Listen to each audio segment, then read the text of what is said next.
Uptown Swing level. One.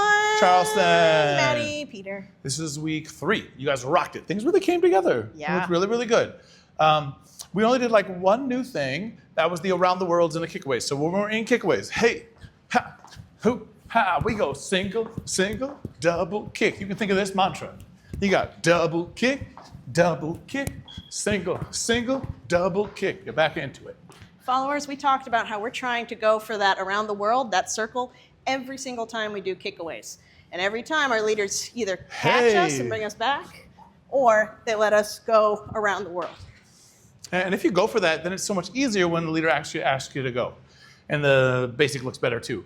So y'all did awesome with that. And basically just like get that practice jumping and kicking. You guys sort of like started locking it in there. Seems like the penny's dropping a little bit. You're getting that body bouncing. And if you keep that athletic bounce, when you're that engaged, you don't have to think as much about the hands. It looked really, really good. We're going to do more next week.